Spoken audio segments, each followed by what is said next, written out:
खुले तौर पर इंडिया गठबंधन का जिक्र किया कि जो अलगाव हुआ और दिल्ली में जो इसका असर दिखा, उसका असर मनीष अब आप परिणामों में भी देख सकते हैं, जिस तरीके से चीजें अब सामने आ रही हैं धीरे धीरे। देखिए, पहले एक चीज करेक्शन कर दे कि ओखला से मनीष चौधरी जो है वो 1800 वोटों से आगे थे। हम लोग 8000 बता दिए थे गलती से, वो 1800 वोटों से आगे थे। अब हम आपको पहले एक एक करके बताते हैं। तुगलकाबाद में बीजेपी आगे है, जो कि मुस्लिम बाहुल है। मुस्तफाबाद से भी बीजेपी आगे है। तो अब आप इसको समझिए, ये जो मुस्लिम बाहुल क्षेत्र से बीजेपी आगे जा रहे हैं, वो क्यों आगे जा रही है? वो इसलिए जा रही है क्योंकि AIMIM जो है, जो चुनाव तो लड़ी, जिसकी एक भी सीट नहीं है, लेकिन मुस्लिम जो वोटर्स थे वो आम आदमी पार्टी से छटक गए।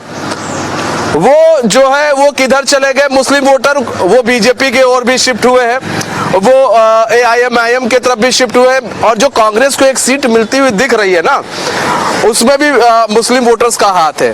तो कहीं ना कहीं ये जो मुस्लिम वोटर्स थे वो आम आदमी पार्टी से बिल्कुल छिटक गए।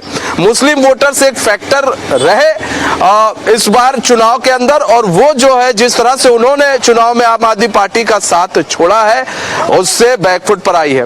अब कांग्रेस की बात हम कर लें। कांग्रेस एक सीट से आगे है।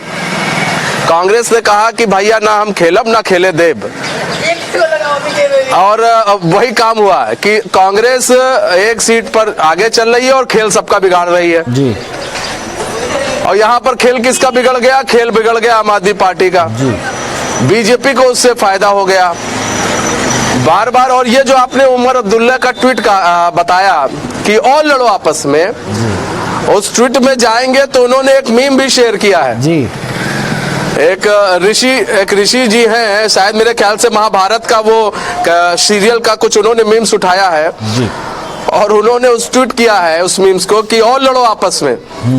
तो उमर अब्दुल्ला ने कहीं ना कहीं ये बताने की कोशिश की है, अगर आप साथ में होकर लड़ाई लड़ते तो आप कहीं और थोड़ा ऊंचे आ सकते थे, आपको कुछ सीटें मिल सकती थी। नहीं है 2, 3, 4, 5 सीटें 6 सीटें मिल सकती थी, लेकिन यहाँ पर कांग्रेस साफ होती हुई नजर आ रही है। और हमेशा याद रखिएगा, जिस राज्य में आम आदमी पार्टी मजबूत होगी, उस राज्य में कांग्रेस साफ हो जाएगी। इस बात को भी याद रखिएगा।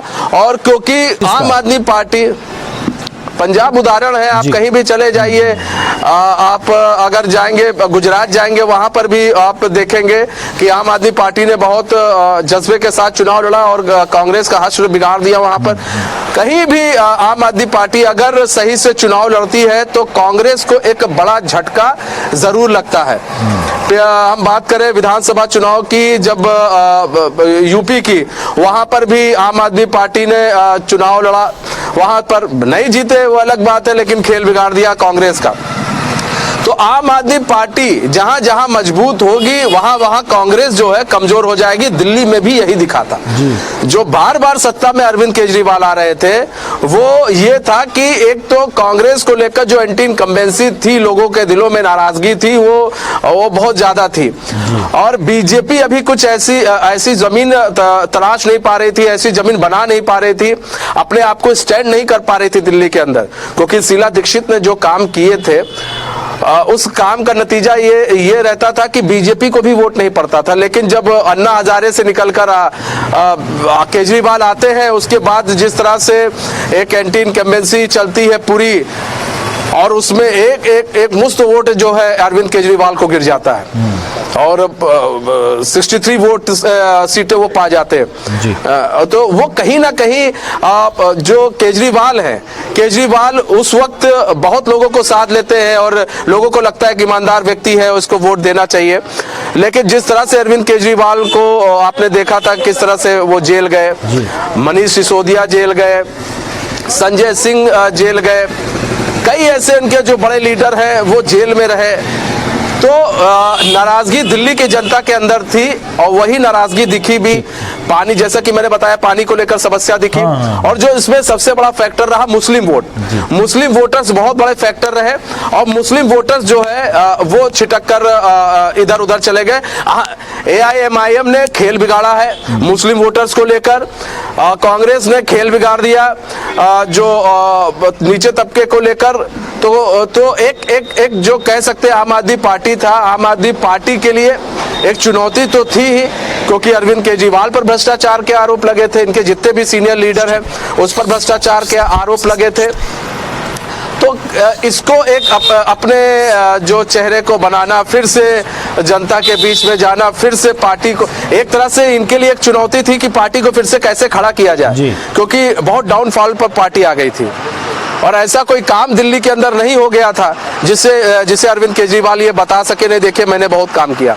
शिक्षा की बात अगर आप करें कि ये कहा जाता था कि शिक्षा बहुत अच्छी है केजरीवाल के समय में, नो डाउट कि जब शुरुआत में अरविंद केजरीवाल आए तो उन्होंने मोहल्ला क्लिनिक हुआ, शिक्षा के ऊपर जोर दिया, इन सब कई ऐसी चीज़ों पर जोर अरविंद केजरीवाल ने दिया था। लेकिन कहीं ना कहीं उसका फैक्टर फिर धीरे धीरे कम होता भी नजर आया, मोहल्ला क्लिनिक भी कई जगह बंद होते रहे है। उस पर एक छोटी सी प्रतिक्रिया आपसे लेंगे।